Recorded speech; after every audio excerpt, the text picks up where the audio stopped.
Pertama, demonstrasi itu memiliki banyak arti jika dilihat dari beberapa sudut pandang. Berbeda jika dilihat dari sudut pandang politik, demonstrasi merupakan cara yang ditempuh untuk menyuarakan pendapat, kritik, saran, atau dukungan yang sesuai dengan aturan yang telah ditetapkan, baik itu tertulis maupun tidak tertulis, demi mewujudkan demokrasi yang berkeadilan rakyat. Jika dilihat dari sudut pandang perdagangan atau sains, demonstrasi merupakan kegiatan peragaan yang dilakukan oleh seseorang atau kelompok demi mewujudkan cara kerja, cara pembuatan, ataupun cara pakai dari suatu barang.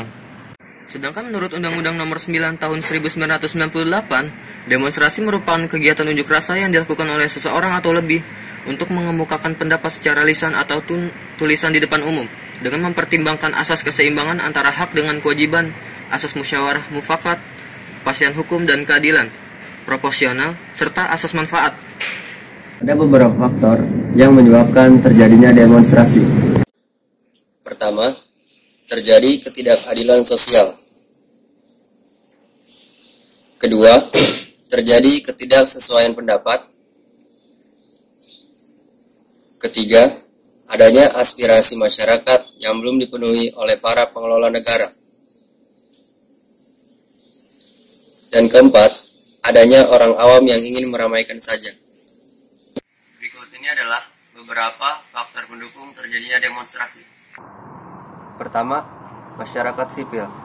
Aksi demonstrasi biasanya dilakukan oleh kelompok kelas menengah dan kelompok kelas bawah yang kecewa dengan perlakuan atasannya. Dua kelompok ini dikenal dengan sebutan masyarakat sipil atau civil society. Biasanya kelompok ini memiliki kemampuan untuk menggiring opini publik. Yang kedua, ada dukungan. Agar demonstrasi bisa menekan pihak penguasa, ada 3 buah elemen penting yang dibutuhkan, yaitu dukungan jaringan, dukungan uang, dan militer. Ketiga, tema. Biasanya yang mendorong terjadinya unjuk rasa adalah tema tertentu, seperti kondisi psikologis rakyat yang berkaitan dengan masalah harga diri dan ketidakadilan sosial. Yang keempat, media dan pers. Tanpa disadari, aksi unjuk rasa juga melibatkan media dan dunia maya atau internet. Buktinya, demonstrasi yang terjadi di Jakarta sering diliput oleh para wartawan, dan kemudian beritanya akan tersebar di mana-mana, seperti media cetak, media berita online, televisi, dan lain sebagainya. Melakukan demonstrasi. Demonstrasi tidak bisa langsung dilakukan pada tempat dan waktu tertentu. Ada berbagai hal yang harus dilakukan terlebih dahulu, yaitu 1. Membuat pemberitahuan tertulis pada Polisi Republik Indonesia. Setelah dibuat, pemberitahuan harus disampaikan oleh yang bersangkutan, bisa pemimpin atau orang yang menjadi penanggung jawab kelompok. 2. Pemberitahuan disampaikan paling lambat 3 kali 24 jam sebelum waktu dimulainya demonstrasi, dan telah diterima oleh pihak kepolisian setempat. 3. Adapun informasi yang tercantum dalam surat pemberitahuan adalah sebagai berikut.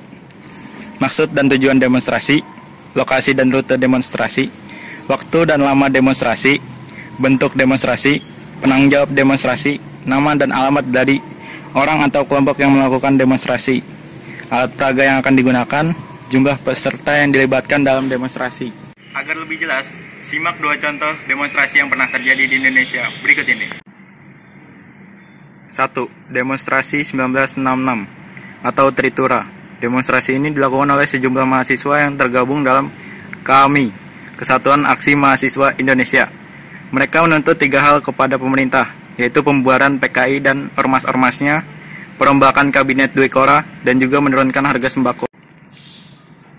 2. Demonstrasi Malari. Malari adalah singkatan dari Malpetaka 15 Januari 1974.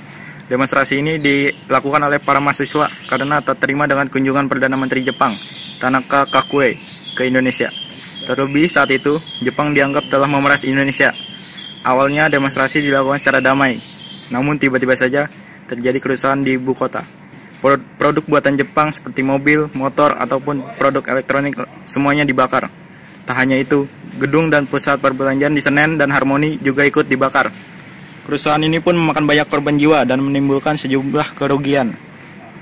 Dampak demonstrasi ada 2, yaitu dampak positif dan dampak negatif. 1. Dampak positif demonstrasi. Berikut ini adalah sejumlah dampak positif dari demonstrasi. 1. menyalurkan aspirasi rakyat yang selama ini tak didengar pemerintah. 2. Memberi kritik pada pemerintah dengan harapan agar pemerintahan bisa berubah ke arah yang lebih baik sesuai keinginan rakyat. 3. Wujud implementasi dan pengembangan dari konsep ekonomi kerakyatan.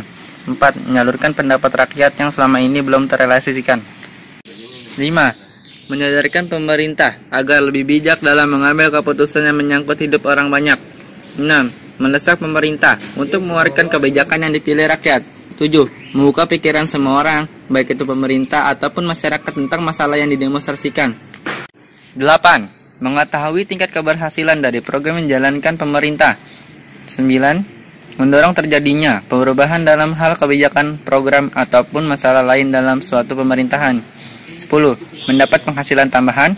Banyak yang mengatakan bahwa orang yang melakukan demonstrasi adalah kaum pengangguran atau mahasiswa yang sengaja dibayar oleh pihak tertentu. 11. Membuat pemerintah sadar dan introspeksi diri.